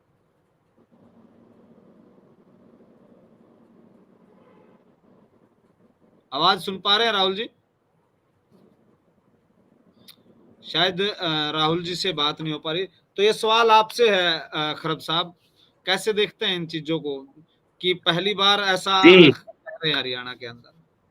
जितेंद्र जी, जैसे भट्ट साहब कह रहे हैं, बात तो सही है, लेकिन यहाँ पर 2 स्थिति है। पहली स्थिति मोदी जी की भी है, आज भी ग्रामीण क्षेत्र है या शहरी क्षेत्र है, अभी भी हम नरेंद्र मोदी जी का जो फैक्टर है उसे मानते हैं, वो बिल्कुल खत्म नहीं हुआ है, शहर में हो या गांव में। हरियाणा में जो सीएम बदला गया, ओबीसी वोट भी काफी पार्टी को मिले हैं। लेकिन जो दूसरी तरफ जो किसानों की नाराजगी है, ग्रामीण क्षेत्र की नाराजगी है, कर्मचारियों की नाराजगी है, जैसा राहुल जी ने कहा था कि 3.5 लाख कर्मचारी है, 3.5 लाख कर्मचारी प्लस उनका परिवार, इसके अलावा उनका किया गया सहयोग, प्रचार बहुत कुछ मायने रखता है। जी। तो बात तो सही है कि हरियाणा के लोग जो है कि एक तरफ चलते हैं, लेकिन इस बार जो बटा हुआ है कि कुछ नरेंद्र मोदी जी के नाम पे, उस सरकार के काम पे, तो वो बीजेपी की तरफ जाता हुआ दिखाई दे रहा है। जो बीजेपी की जो उसमें फायदे भी दिखाई देगी वो 4 जून को पता चलेगा। और जो नाराजगी के वोट हैं और जो कर्मचारियों की नाराजगी है, जैसे आज एक फैसला है नौकरी को लेके 5% वाला, या और पहले भी जो युवाओं के बेरोजगारी है, उस प्रकार का यदि अंडर करंट रहा और लोगों ने वोट खुल के दिया तो उसका बीजेपी को नुकसान हो सकता है। और ये जो 4-4 बोलते हैं या 5-5 बोलते हैं, ये 5 का 7 भी हो सकता है, 7-3 भी हो सकता है और 3-7 भी हो सकता है। ये 4 जून को देखने को मिलेगा। बिल्कुल, जिस तरीके से नतीजे हैं वो अब की बार खास तौर पर हरियाणा की यदि बात की जाए तो हरियाणा के अंदर परिणाम अप्रत्याशित हो सकते हैं, क्योंकि लगातार जो यदि विश्लेषकों की यदि बात करें, तमाम जो सट्टा बाजार के हर रोज नए नए जो है वो आ जाना, तो सट्टे बाजार को लेकर के भी हर रोज नए रेट आना, तो ये दर्शाता है कि अब की बार जो जनता ने दोनों दलों के जो ऑब्जर्वेशन है उसको चकमा दिया है। जिस तरीके से लगातार नेताओं के बयानबाजी हो रही है उसको लेकर ये कहीं ना कहीं लूज हो सकता है कुछ भी, क्योंकि परिणाम अप्रत्याशित रहने वाले हैं। तो राहुल आर्य जी हमारे साथ फिर से जुड़े हैं, उनसे ये सवाल ले लेते हैं। खरब साहब कह रहे हैं कि मोदी फैक्टर जो है हरियाणा के अंदर अच्छा खासा काम किया है और अंडर करंट जो साइलेंट वोटर हैं वो फैक्टर यहाँ पर बताएंगे कि क्या स्थिति रहेगी, भाजपा मजबूत रहेगी या कांग्रेस, जिसको लेकर के आकलन लगाया जा रहा है। तो मोदी का फैक्टर कितना चला है, स्थानीय मुद्दे कितने हावी रहे हैं जनता पर, या ये चुनाव जो है केंद्र की तरफ मुद्दों पर रहा या फिर स्थानीय बना रहा, कैसे देखते हैं आप राहुल जी? देखिए जितेंद्र जी, एक चीज तो मैं क्लियर कर दूं कि जैसा खरब साहब ने कहा कि जो मोदी के नाम का वोट है, देखिए मोदी जी के नाम का जो वोट है वो 2019 में जितना वोट था वो हरियाणा में उस तरीके की वोटिंग मोदी जी के नाम से नहीं हो पाई। एक चीज। दूसरी बात यह है कि भारतीय जनता पार्टी के प्रति एंटी इनकम्बेंसी हरियाणा के संदर्भ में बात की जाए तो कोई नहीं नकार सकता, चाहे उसमें कोई भी पत्रकार हो, चाहे भारतीय जनता पार्टी के नेता क्यों ना हो। दबी जबान से वो भी इस बात को स्वीकार करते हैं कि अब 10 साल की जो एंटी इनकम्बेंसी है उसका हमें सामना करना पड़ रहा है। और देखिए जिस तरीके से विरोध हुए हैं, जिस तरीके से नेताओं को गांव में नहीं घुसने दिया गया, मुख्यमंत्री तक को काले झंडे दिखाए गए, और जिस तरीके से पूर्व मुख्यमंत्री खट्टर साहब की करनाल में भी उनका जो गृह क्षेत्र मान सकते हैं, उनका जो पॉलिटिकल क्षेत्र है वो मान सकते हैं, वहां भी उनका विरोध हुआ है, प्रदर्शन हुए हैं। तो खैर एक चीज हम बिल्कुल क्लियर मान सकते हैं कि जिस तरीके से 2019 में भारतीय जनता पार्टी की नरेंद्र मोदी की लहर थी, उस तरीके की लहर अब के लोकसभा चुनाव में नहीं देखने को मिली। रही बात साइलेंट वोटर की, देखिए जो कांग्रेस का वोटर था, कांग्रेस का वोटर जो था वो अपनी राय बता रहा था, वो खुल के ये कह रहा था कि हाँ बिल्कुल हम कांग्रेस के साथ जा रहे हैं, कांग्रेस की वोट डाल रहे हैं। रही साइलेंट वोटर की बात, देखिए एक चीज हो सकती है कि जो साइलेंट वोटर था वो भारतीय जनता पार्टी के पक्ष में चला गया हो, और जिससे जो है नतीजे वो भारतीय जनता पार्टी के पक्ष में आ जाए। मगर जिस तरीके की स्थिति या जिस तरीके की ग्राउंड रिपोर्ट थी, वो ग्राउंड रिपोर्ट ये कहती है, जिस तरीके से हमने भी खुद सर्वे किए, गांव में जाके देखा, तो उसमें अब की बार इतनी कोई ज्यादा बड़ी ये बात सामने नहीं आई कि साइलेंट वोटर जो है वो बिल्कुल ही उसने अपनी राय देनी बंद कर दी हो, बिल्कुल ही साइलेंट हो गया हो, या साइलेंट वोटर की जो है वो परसेंटेज बहुत ज्यादा हो बोलने वालों से। अब की बार हर आदमी की मिली जुली ये राय थी कि हरियाणा के अंदर जो भारतीय जनता पार्टी का शासन 10 साल का था, लोकल लेवल पे भी जो मनोहर लाल खट्टर का जो 9.5 साल का कार्यकाल रहा, उससे जनता जो है वो इतनी मुझे नहीं लगता कि भारतीय जनता पार्टी के फेवर में नजर आई, और जो मोदी साहब की लहर थी वो भी इतनी देखने को नहीं मिली।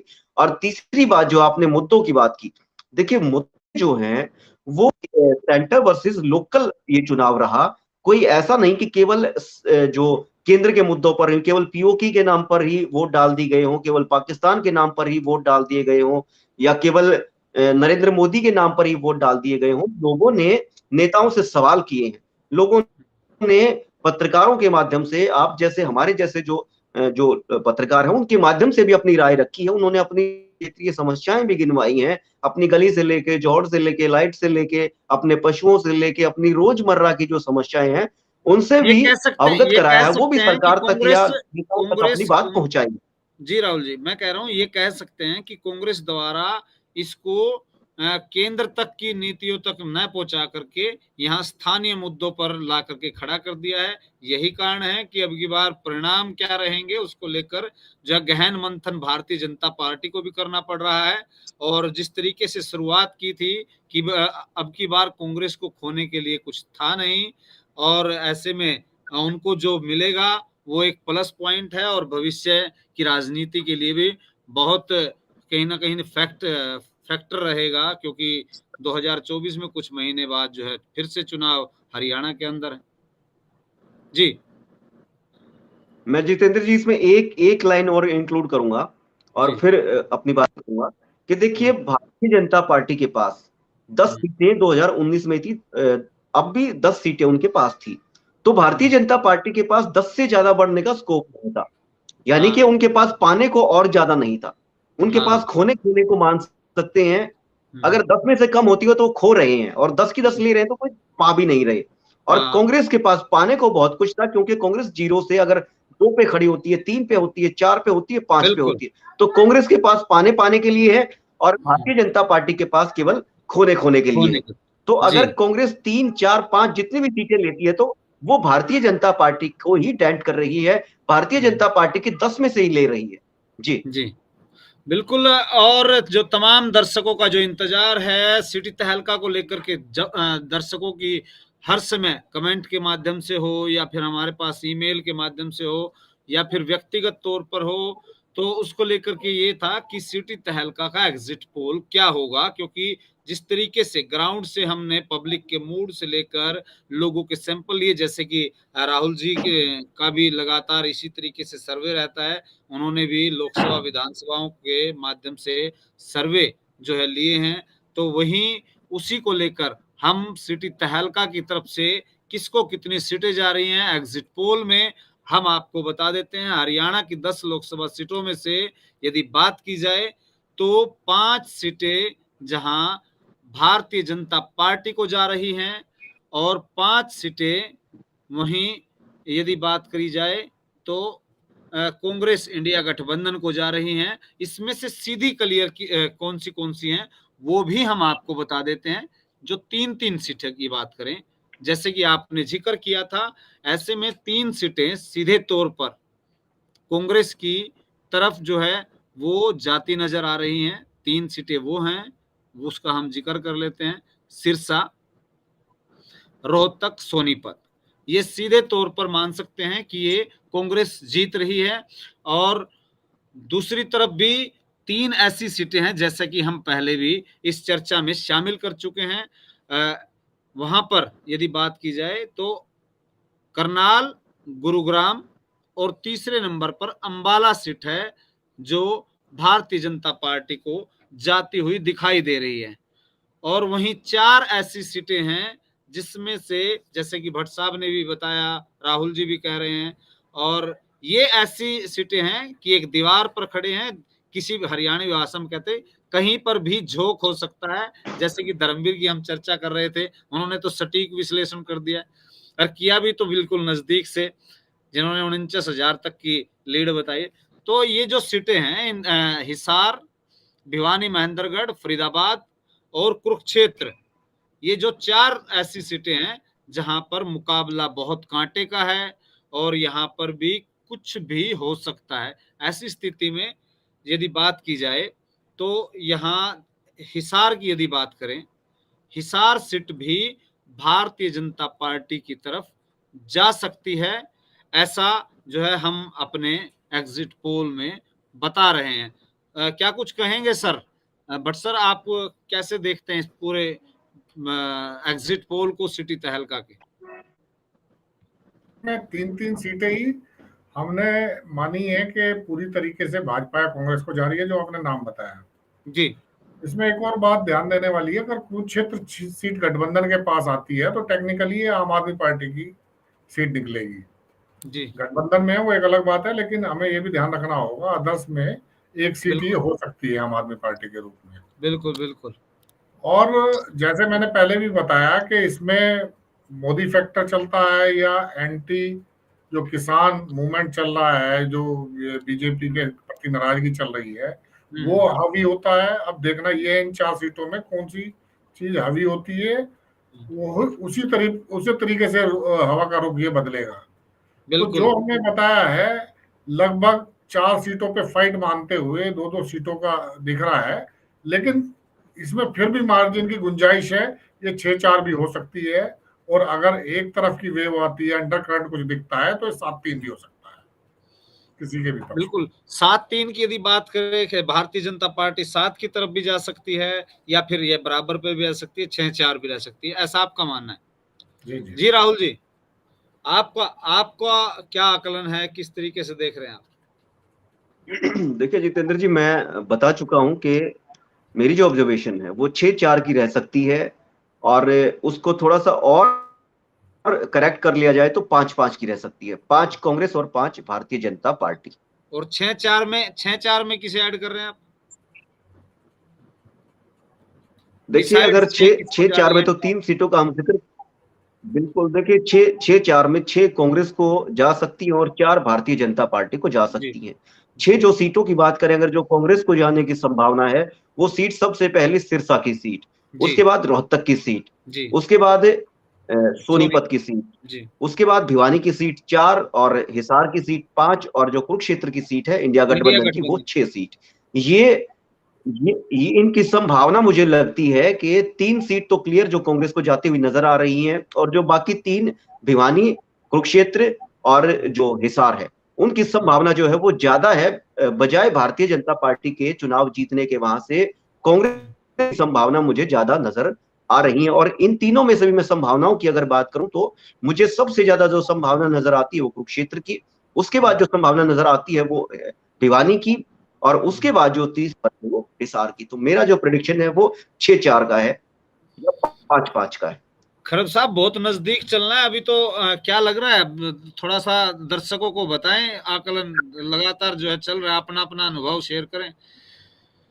देखिए जितेंद्र, मैंने कोई कहीं सर्वे नहीं किया, हम नहीं, तो सर्वे तो ओपिनियन नहीं पोल, किया, लेकिन एग्जिट पोल आप और भी जो हर जगह अनुभव, आपके जो नेटवर्क। जी जी जी, आंकलन के अनुसार जो कह रहे हैं कि अभी हम 5-5, मैं नहीं कह रहा, मैं 3-3 को फाइनल मान के चलता हूँ कि 3 कांग्रेस की, 3 बीजेपी की और 4 पे कड़ी टक्कर। कड़ी 4 टक्कर। में कुछ भी हो सकता है, 4 में कुछ भी हो सकता है। जो 4 की जाएगी वो 7 हो जाएंगी, 5-5 हो जाएंगी। ये 4 को ही पता चलेगा, 4 जुगों की, किस ऊंट किस पर बैठता है। बिल्कुल बिल्कुल। राहुल जी, फरीदाबाद का जिक्र नहीं हो रहा। जिस तरीके से चुनाव चला और फरीदाबाद के अंदर बहुत घटनाक्रम हुए हैं, तो वो पहले भी हम इस बात पर चर्चा कर चुके हैं, और उन चर्चाओं में बहुत अच्छा मुकाबला जो है यहाँ पर देखने को मिल रहा था। तो इस बीच फरीदाबाद की यदि बात करें तो फरीदाबाद को कहाँ देख रहे हैं? जैसे कि आपने 6-4 भी बताया, अपना आकलन, प्रोडिक्शन, जो चीजें सामने आ रही हैं फरीदाबाद के लिए, दर्शक जो लगातार कह रहे हैं, वो उसको देखते हैं, कैसे देखते हैं? बिल्कुल जितेंद्र जी, मैं एक बड़ी टेक्निकल सी बात बताऊंगा जिससे जो आप, जो तमाम पैनलिस्ट हैं वो भी उससे सहमत होंगे, और जो जनता है वो भी उससे सहमत होगी। जी बताइए। हमारे दर्शक भी उस बात से सहमत होंगे। यही देखिए तो सुनना जहां चाह रहे पर हैं दर्शक। 6 लाख प्लस का मार्जिन रहा हो, जहां पर जिन सीटों पर 6 लाख प्लस का मार्जिन रहा हो 2019 में, अगर उन सीटों पर मुकाबले की बात आ जाती तो कहीं ना कहीं जो 6 लाख का मार्जिन कम होता है, तो वहां एक ना एक जो पार्टी उस डिफरेंस को खत्म कर रही है, उसके बारे में बहुत सारी पॉजिटिविटी आ जाती है कि देखिए 6 लाख का जो मार्जिन है वो कम होना बहुत बड़ी बात होती है। और वो जो कम होता है तो फिर वो उसके नतीजे भी सामने आते हैं, पब्लिकली भी राय बनती हैं, लोग बात भी करते हैं, तो वो उसको मुकाबला माना जाना शुरू कर दिया जाता है। मगर और हरियाणा के देखिए अंदर तो 2 अगर सीटें ऐसी 6 हैं, लाख में से करनाल और 5 लाख का फरीदाबाद। मार्जिन भी कम हो जाए,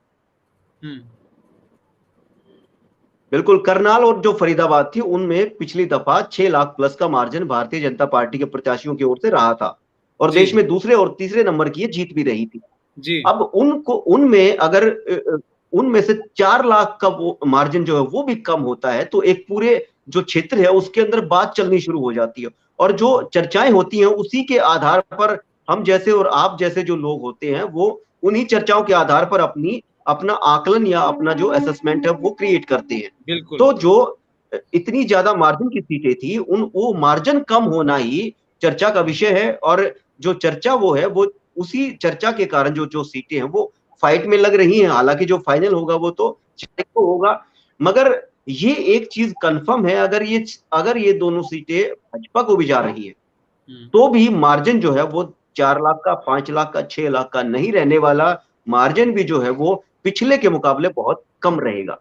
जी, बट साहब कैसे देख रहे हैं, जैसे ये 2 मार्जिन की राहुल जी बात कर रहे हैं, और इन दोनों में यदि बात करें तो एक मैसेज पूरे ऑल ओवर हरियाणा में है। 2019 का हम जिक्र कर लें तो 2019 में भी आमने सामने का मुकाबला था, लेकिन सभी सीटों पर मार्जिन बहुत ज्यादा था। और अब की बार वोटिंग परसेंटेज भी कम हुई है। वोटिंग परसेंटेज के साथ साथ एंटी इनकम्बेंसी भी है सामने। तो इन दोनों फैक्टरों को देखें और पहली विश्लेषण चर्चाओं को देख लें, उनको भी जो है इसमें इंक्लूड किया जाए, तो यहाँ दोनों तरफ फाइट बताई जा रही है। जो देश में सबसे ज्यादा जो है मार्जिन से सीटें जीती गई हैं, तो उसका डिसाइडिंग फैक्टर बात करें तो अन्य 8 सीटों पर भी बहुत ज्यादा महत्वपूर्ण जो इसका असर पड़ सकता है। नहीं, दूसरी सीटों पर तो इनका असर इसलिए नहीं होगा क्योंकि ये 2 सीटें थी जिन्होंने एक रिकॉर्ड बनाया था। जी। सेकंड नंबर पे करनाल की सीट थी और तीसरा चौथा नंबर फरीदाबाद सीट का भी था। जी। अब वजह क्या थी? सबसे बड़ी वजह ये थी कि मोदी लहर के दौरान 2019 में ऐसा हुआ जी। और 10 की 10 सीट मिलने का भी कारण वही था। इस बार क्या है, परिस्थितियां बहुत बदली हुई हैं। जो जाट पिछले चुनाव में 2019 में भाजपा के साथ था वो इस बार नहीं है, और इन दोनों सीटों पे डिसाइडिंग जाट कम्युनिटी है। अगर आप वहां पे देखेंगे करनाल में या फरीदाबाद में, तो सबसे ज्यादा संख्या ही जाट वोटर की है।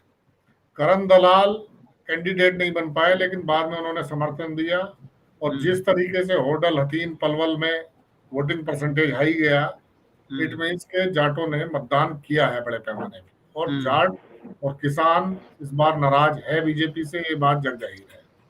ठीक यही पोजीशन करनाल में भी रही है। करनाल में तो कई जगह हमें विरोध देखना पड़ा खट्टर जी का जो गांव में है। हालांकि करनाल में सिचुएशन दूसरी थी कि करनाल में जो है पंजाबी वोटर भी अच्छी संख्या में है, तो उस वजह से यहाँ का मार्जिन जो है ये तो तय है कि कम होगा, लेकिन यहाँ पे जो है भाजपा के कैंडिडेट कोई है। फरीदाबाद में बहुत क्लोज कॉन्टेस्ट है, वहां पे अर्बन वर्सेस रूरल हो गया है। अर्बन वर्सेस रूरल का मतलब ये है कि रूरल लग रहा है वहां पे कि सीधा सीधा कांग्रेस हो गया है, और अर्बन में अब कितना वोट परसेंटेज पड़ा है और उसके आधार पे कितना भाजपा को मिला है ये देखना होगा। तो बहुत ही क्लोज रहने वाला है फरीदाबाद। अच्छा, लगता नहीं कि अब की बार जिस तरीके से टिकटों का वितरण हुआ, राहुल जी आपकी प्रतिक्रिया लूंगा फिर खरब साहब की लूंगा, यहाँ जातीय समीकरणों कैसे साधा गया और इसमें कहीं ना कहीं कांग्रेस कामयाब होती नजर आई। फरीदाबाद में गुज्जर वर्सेस गुज्जर, यहाँ यदि बात करें सोनीपत में ब्राह्मण वर्सेस ब्राह्मण, करनाल में यदि बात की जाए तो पंजाबी वर्सेस पंजाबी। हालांकि हर बार इस तरीके से सिनेरियो अमूमन नहीं देखने को मिल रहा था। तो ये इसको काट कहा जाए या इसका बहुत बड़ा फैक्टर जो है हरियाणा में ये पड़ा है, और इन सीटों पर खास तौर पर।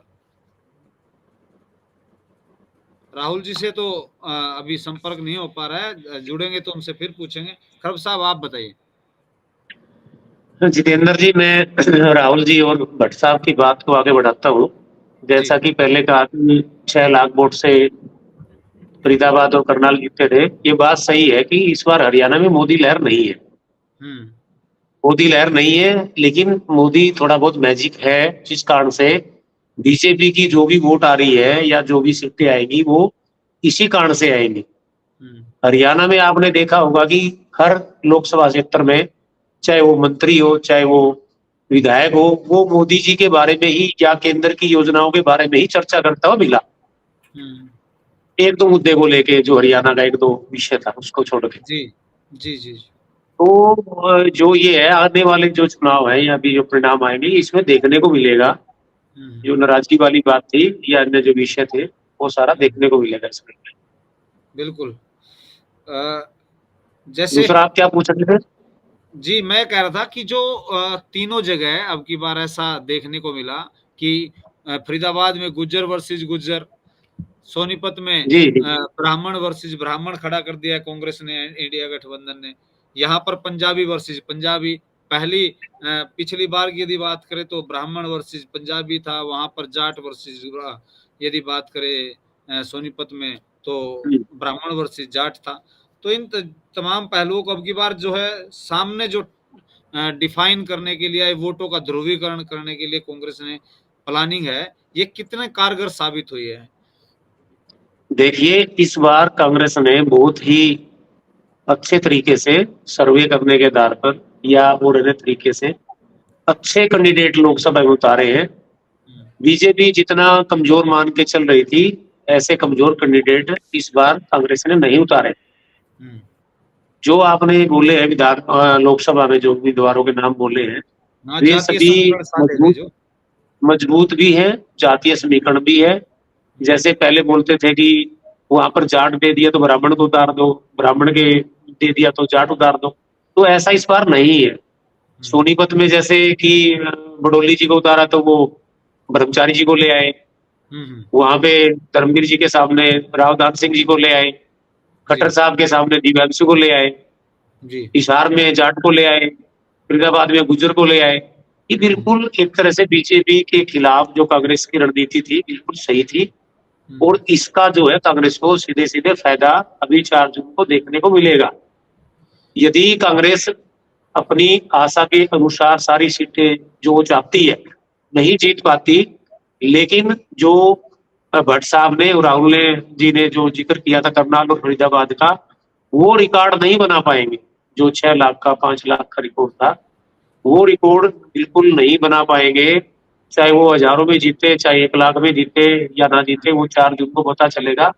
लेकिन ये सही है कि इस बार कांग्रेस ने जातीय समीकरण और क्षेत्र को देखते हुए कैंडिडेट अच्छे उतारे, जिनका कांग्रेस को फायदा होता दिखाई दे रहा है।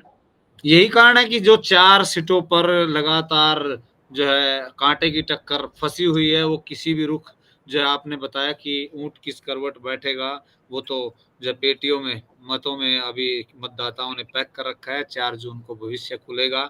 हालांकि 3-3 सीटें जो है, ज्यादातर यही बात सामने आ रही है कि हरियाणा में 3-3 सीटें लगभग फाइनल मानी जा रही हैं दोनों दलों की।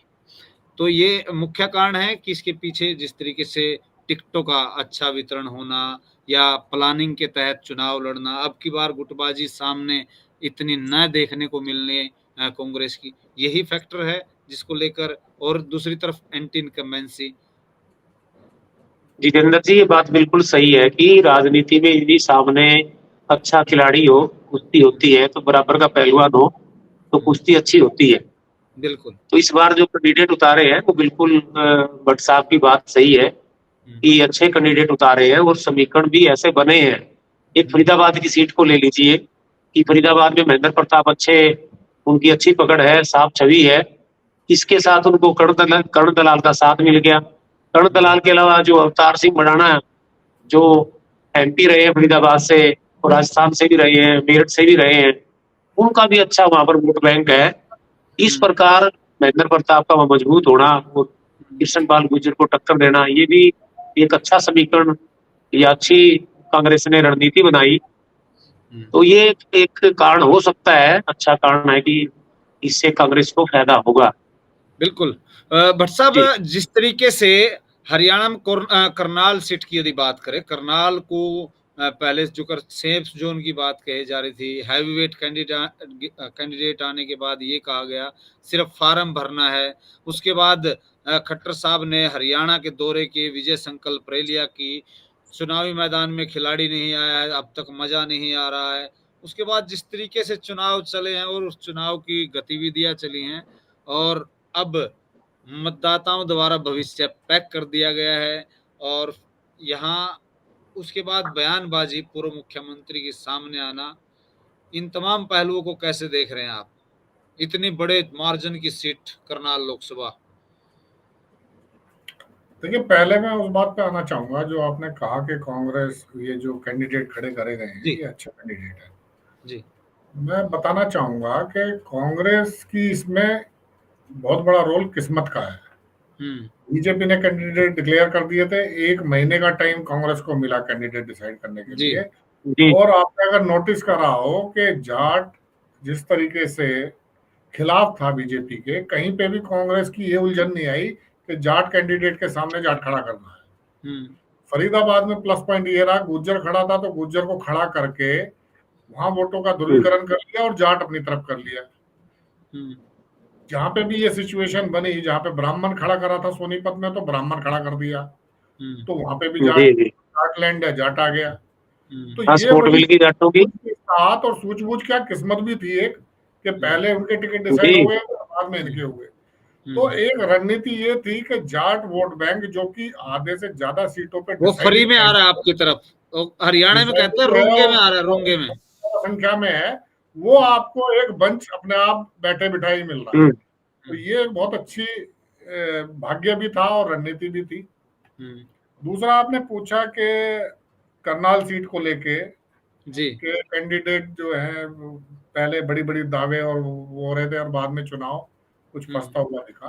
देखिए, जैसे माना जा रहा है कि करनाल सीट का बीजेपी को जा सकती है और सर्वे में भी आ रहा है ये, लेकिन कांग्रेस ने यहाँ चुनाव अच्छा लड़ा है।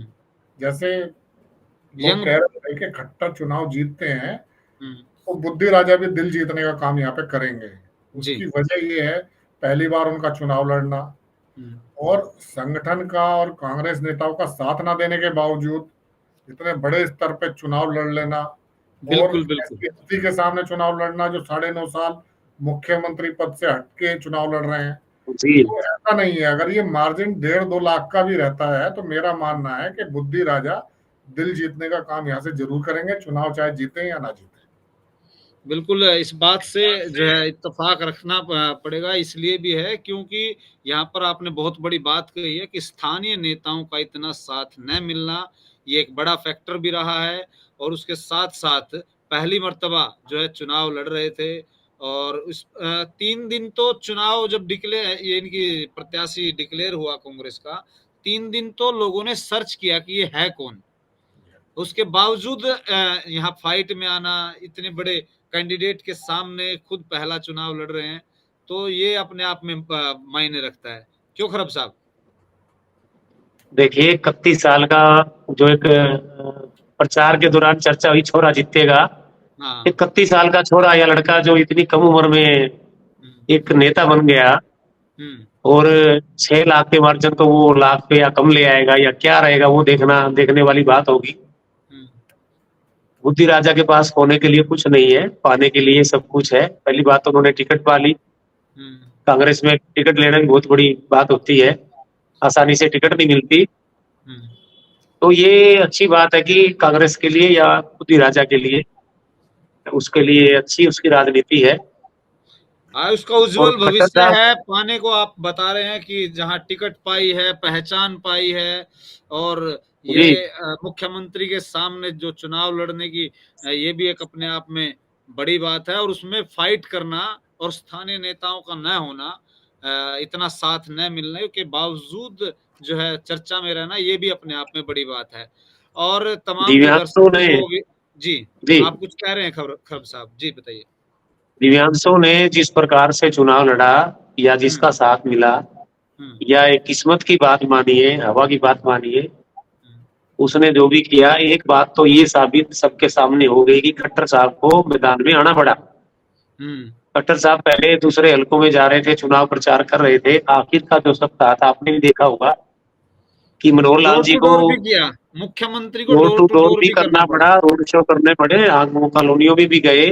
और जिन लोगों को चाय के लिए टाइम नहीं मिलता था पहले, आप पानीपत ग्रामीण में देखिए, शहर में देखिए, उन लोगों को बोला गया है कि आप हमारा प्रोग्राम कीजिए, चाय के प्रोग्राम कीजिए, बैठक कीजिए। तो ये यानी कि उन्होंने आखिरी का जी जी जी जी बताइए। आखिरी के दिनों में बुद्धि राजा के कारण मानिए या भाजपा की कमजोरी के कारण मानिए कि मनोहर लाल जी को मैदान में उतर तो चुनाव लड़ना पड़ा, इस कारण से वो आगे आ रहे हैं। तो दिव्यांशु के कारण या कांग्रेस के कारण ही ऐसा हुआ है। और दिव्यांशु को तो देखिए ना, प्रियंका गांधी पानीपत की अनाज मंडी में रैली को संबोधित करने आती है और वो दिव्यांशु बुद्धि राजा को शाबाशी देती है। भाषण के दौरान कुछ वो अटकते तो उन्हें को टोपी वगैरह भी देती है, अपने पास बुला के कुछ ऐसी चीज देती है। तो उसकी तो पहचान बनी है। टिकट चाहे किसी कारण से मिली हो या किसी सर्वे के आधार पर मिली हो, ऐसे ही जैसे सोनीपत सीट के बारे में चर्चा करते हैं कि भट्ट साहब ने जैसे बोला था, या और भी विश्लेषणकर्ता या राजनीतिज्ञ कहते हैं कि सतपाल ब्रह्मचारी को टिकट मिलना एक चमत्कार है। और दूसरा, यदि सतपाल ब्रह्मचारी 4 जून को सोनीपत सीट में निकाल लेते हैं, जीत जाते हैं, तो भट्ट साहब ये भी चमत्कार होगा।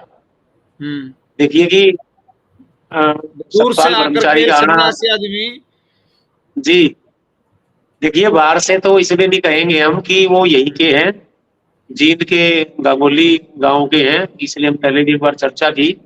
मूलवासी गांगोली गांव के, गांगोली गांव सभी 2 विधानसभा में आता है। और सबसे बड़ी इसमें एक जो है सुभाष गांगुली, जो सभी 2 से विधायक हैं, वो भी उनके मित्र हैं, उसके गांव के हैं। तो ये एक चमत्कार ही होगा यदि वो सीट निकालते हैं तो। जी चलिए वो भी। और जिस तरीके से, हालांकि परिणाम क्या रहेंगे 4 जून को पता चलेगा, एग्जिट पोल के नतीजे हम आपको बता चुके हैं।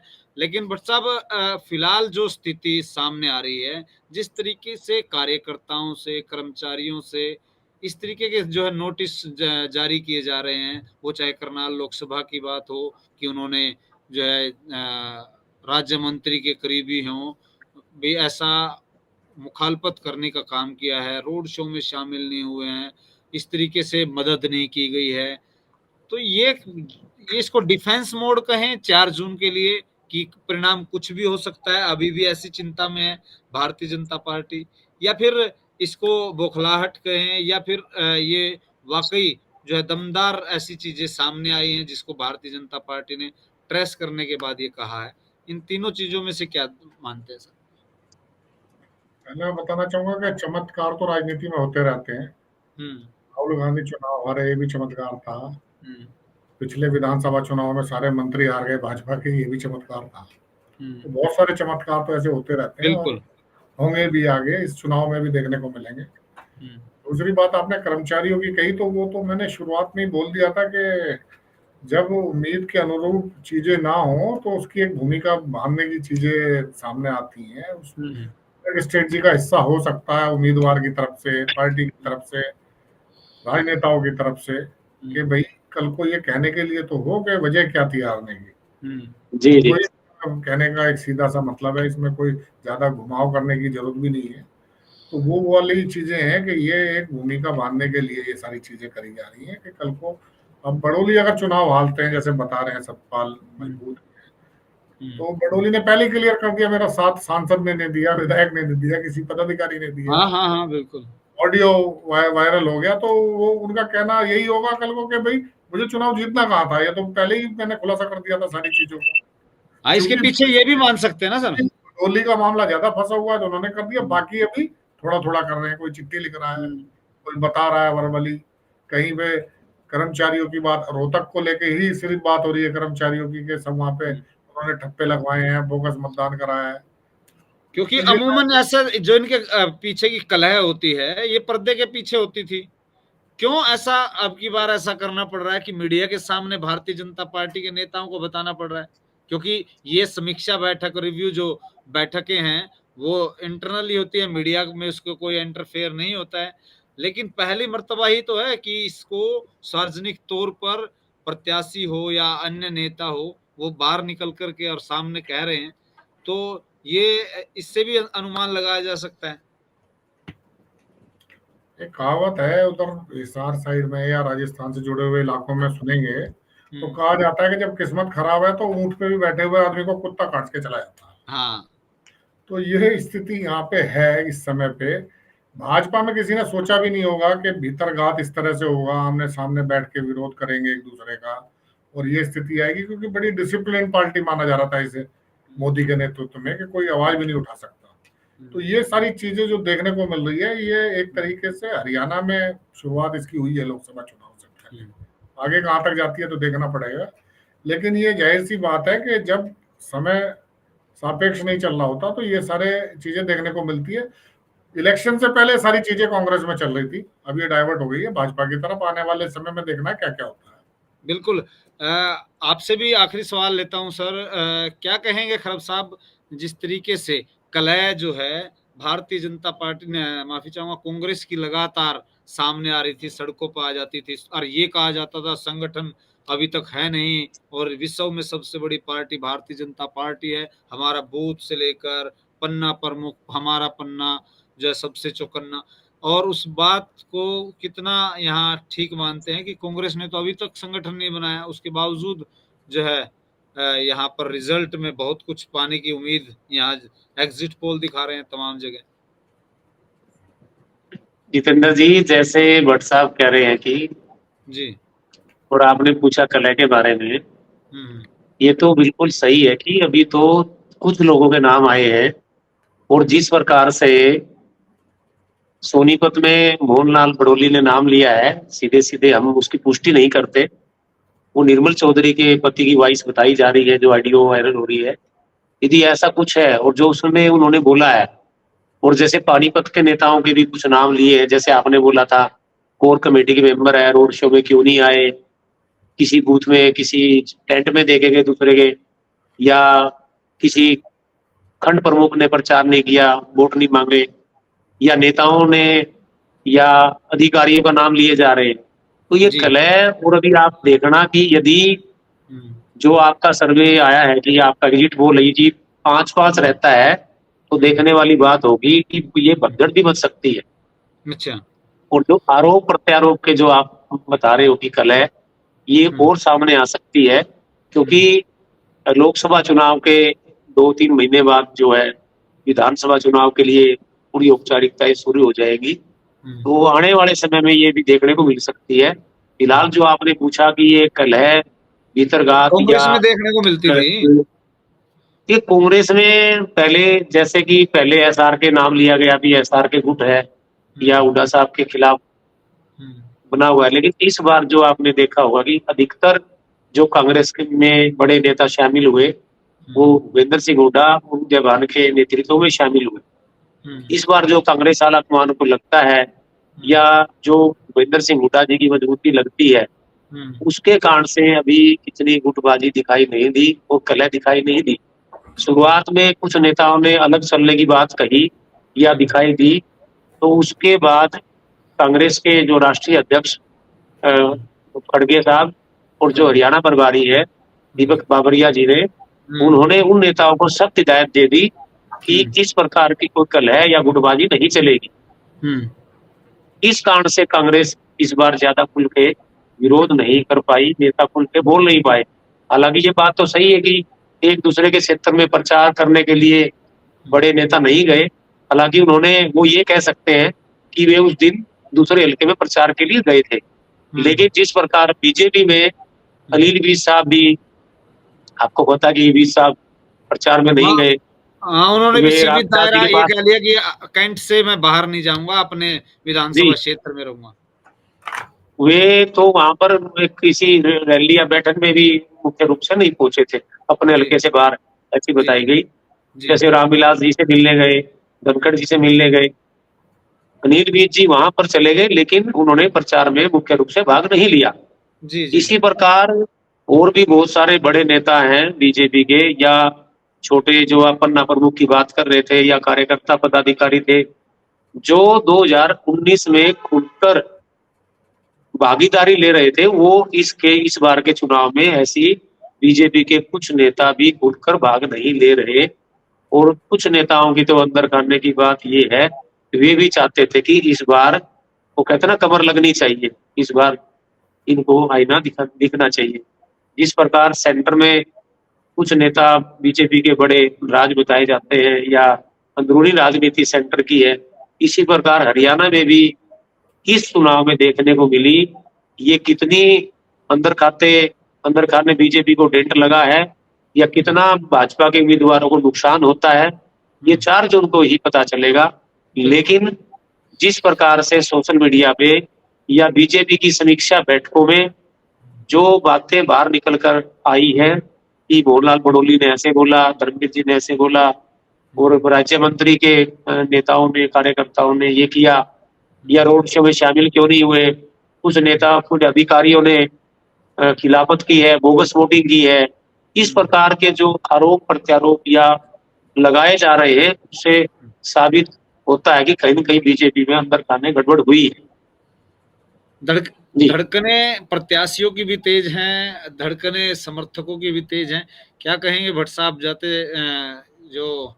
क्या परिणाम जो है क्या रहेगा, जिस तरीके से फाइट कांटे की बता रही जा रही है और 3-3 आपने सीटें बताई हैं, तो इन तमाम पहलुओं के बीच क्या कहेंगे उन दर्शकों को जो दिल थामे बैठे हैं? हरियाणा में तो वोटिंग हुए, 25 तारीख को वोटिंग हुई थी, तो धड़कने अभी जो तेज थी वो धीरे धीरे कम हो गई थी। आज एग्जिट पोल को लेके जरूर फिर धड़कने बढ़ गई थी कि क्या पूर्वानुमान लगता है। अब बाकी फिर 3 दिन बचते हैं तो उसमें फिर धड़कने कम होगी, और ठीक 3 तारीख को ये धड़कने, चौपाल पे चर्चाएं, चाय पे चर्चाएं ये शुरू हो जाएंगी, कौन जीत रहा है कौन हार रहा है, और 4 तारीख के दोपहर तक परिणाम सामने। बिल्कुल, जो दर्शक हैं उनको बता दे, जाते जाते फिर बता दे कि सिटी तहलका के एग्जिट पोल में हम आपको बता रहे हैं 3-3 जो सीटें हैं वो सीधे तौर पर पार्टियों को जाती नजर आ रही हैं। फिर से हम जाते जाते दोहरा देते हैं, सिरसा, रोहतक, सोनीपत, ये तीनों लोकसभा सीट यदि बात करें तो इंडिया गठबंधन यानी कांग्रेस को यहाँ जाती दिखाई दे रही हैं। साथ के साथ भारतीय जनता पार्टी को भी 3 ऐसी सीटें हैं जो भारतीय जनता पार्टी की ओर जो है वो जीतते नजर आ रहे हैं, और जो हमारे एग्जिट पोल में सामने है वो भी हम जिक्र कर लेते हैं। गुरुग्राम लोकसभा सीट की, करनाल लोकसभा सीट और अंबाला लोकसभा सीट बची 4, कुरुक्षेत्र, हिसार, भिवानी, महेंद्रगढ़ और फरीदाबाद। यहाँ पर मैच जो है पेंच फंसा हुआ है, यहाँ पर कुछ भी हो सकता है। और इसी तरीके से हम आपको बता रहे हैं कि 5-5 सीटें हैं, वो इनमें से 2-2 सीटें और कौन सी आएंगी, एक और डिफाइन कर देते हैं। फिर जाते जाते दर्शकों को यदि बात की जाए भिवानी, महेंद्रगढ़ की, यहाँ पर कांग्रेस की तरफ जो है रुख हो सकता है। दूसरी तरफ हिसार की यदि बात करें तो हिसार में भारतीय जनता पार्टी की तरफ जो है यहाँ पर पलड़ा भारी हो सकता है। अब रहती 2 सीटें, उस पर आपका क्या आकलन है? दर्शकों के लिए भी हम कुछ 2 सीटें छोड़ देते हैं, वो भी अपनी कमेंट बॉक्स के माध्यम से प्रतिक्रिया दें, आप क्या मानते हैं। और बने रहे सिटी तहलका के साथ, और लगातार विश्लेषण जो है वो हमारा जारी रहेगा हर रोज।